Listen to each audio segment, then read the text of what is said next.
Hello everyone, welcome to my YouTube channel train your nursing. मैं हूं प्रियंका और आज हम पढ़ने वाले हैं अपगार स्कोर।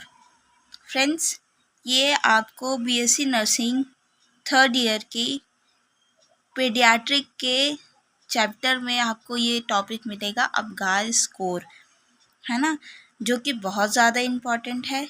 ठीक है, और जो आपके ये एंट्रेंस एग्ज़ाम आते हैं, है ना, बीएससी नर्सिंग के नॉसेट सीएचओ वगैरह, इसमें भी इसके अपगार स्कोर के बहुत ज़्यादा क्वेश्चंस आते हैं, है ना।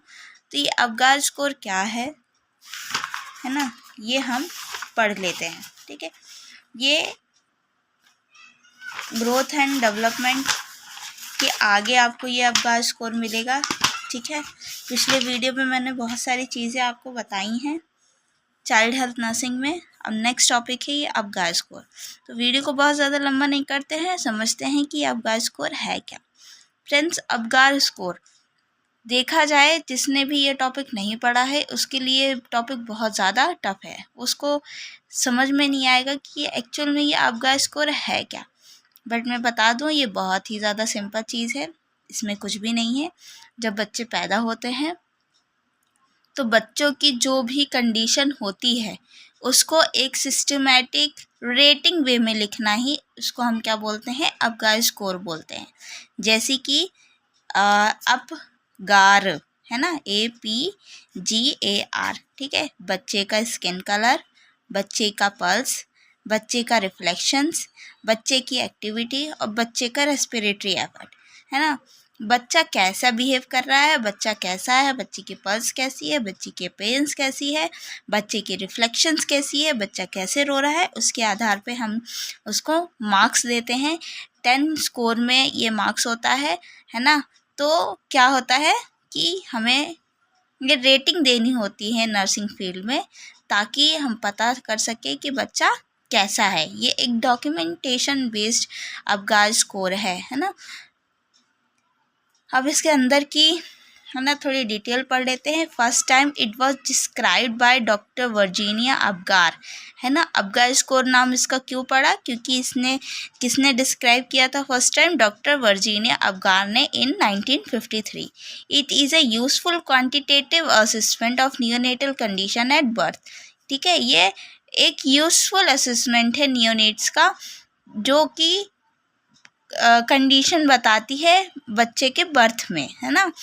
इट परफॉर्म, ये कब परफॉर्म करते हैं, 1 से 5 मिनट ऑफ बर्थ। जैसे ही बच्चे का बर्थ हो जाता है उसके 1 से 5 मिनट के अंदर हमें ये स्कोर लिखना होता है। If Apgar score is less than 7 at 5 minutes, है ना, 5 मिनट में लेस देन 7 से कम अगर स्कोर होता है, then repeat again after 15 minutes.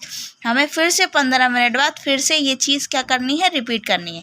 Repeat until 2 regarding become more than 8। ये रिपीट करते रहना है जब तक, ये रिपीट 2 बार और करना है जब तक ये 8 से ज़्यादा स्कोर ना कर ले। अगर 8 से कम स्कोर है, 7 से कम स्कोर है, मतलब हमारा बच्चा हेल्दी नहीं है जितना उसको हेल्दी होना चाहिए, है ना। अब इसमें हम कैसे कैसे लिखते हैं, कैसे कैसे उसके रेटिंग देते हैं। हमने ये वाइटल साइंस लिखे उसके अपगार के हिसाब से। स्कोर 0 दिया, स्कोर 1 दिया, स्कोर 2 दिया।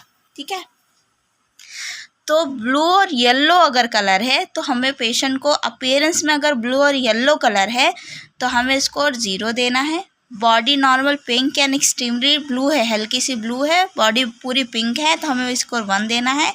अगर पूरी बॉडी पिंक है तो हमें स्कोर 2 देना है। पल्स अगर एब्सेंट है तो स्कोर 0 देना है। 100 BPM है तो उसे 1 देना है। मोर देन 100 BPM है तो 2 देना है ना।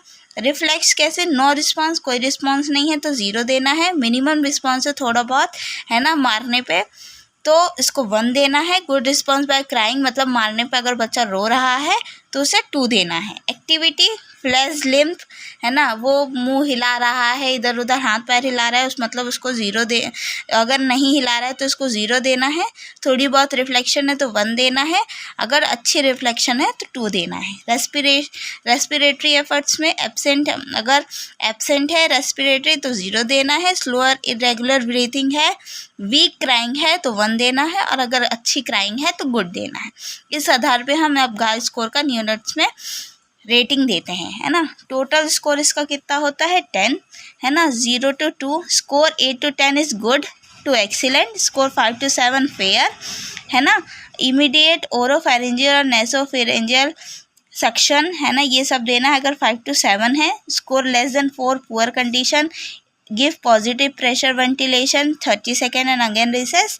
कार्डियक कंप्रेशन देना है 16 beats per minute. Administer epinephrine, if not respond provide ET incubation and start intermediate positive pressure ventilation, है ना। इस अबगार स्कोर के बेसिस पे पेशेंट की बच्चे की जैसी भी कंडीशन है उस कंडीशन के हिसाब से हमें उसको ट्रीटमेंट देना है ना। आपको इतना ही ध्यान रखना है कि अगर बच्चे का रेटिंग 8 से 10 है तो गुड है, 5 to 7 है तो माइल्ड डिप्रेशन, मतलब थोड़ा सा टेंशन वाली बात है। अगर उससे ज़्यादा 5 से भी कम है तो बहुत ज़्यादा टेंशन वाली बात है और हमें ये चीज़ें बच्चे को देनी है ताकि बच्चा स्टेबल हो पाए, है ना। लेस देन 4 वाले कंडीशन में ज़्यादातर ये होता है कि बच्चे की डेथ हो जाती है क्योंकि ये बहुत जल्दी रिस्पॉन्स नहीं करता, ये कंडीशन इसमें हो सकती है। तो आपको और एक चीज़ याद रखना है कि ये 1 to 5 मिनट्स ऑफ बर्थ में देना है ना। ये अबगार स्कोर लिखना है। अगर बच्चे का लेस देन 7 है ना, एट 5 मिनट्स, 5 मिनट में अगर बच्चे का जन्म हो गया है और 5 मिनट में 7 से कम स्कोर है तो हमें 15 मिनट बाद फिर से स्कोर ये लिखना है ना। तो आपको इतनी चीज़ें याद रखनी है। ए से अपीयरेंस, पी से पल्स, जी से रिफ्लेक्शन रेटिविटी, ए से एक्टिविटी, आर से रेस्पिरेटरी एफर्ट्स। ये बहुत ज़्यादा सिंपल है, बहुत वो नहीं है ना, टफ नहीं है। और इसको किसने डिस्क्राइब किया था? डॉक्टर वर्जीनिया अबगार ने डिस्क्राइब किया था, इसीलिए इसका नाम अबगार स्कोर है। कब किया था? इन 1953, है ना। तो वीडियो को यहीं ख़त्म करते हैं, वीडियो बहुत ज़्यादा लंबे नहीं करते हैं और फिर मिलते हैं मेरे नेक्स्ट वीडियो में। अगर वीडियो अच्छी लगी हो, थोड़ी सी भी जानकारी आपको मिली हो तो प्लीज़ वीडियो को लाइक शेयर सब्सक्राइब ज़रूर कर देना, क्योंकि मुझे आपके सब्सक्राइब करने से ही मोटिवेशन मिलता है ताकि मैं ऐसी ही वीडियो बनाती रहूं और आपको ऐसी ही अपडेट मिलती रहें, अच्छी छोटी छोटी और सिंपल वे में। फिर मिलते हैं मेरे नेक्स्ट वीडियो में। Bye bye.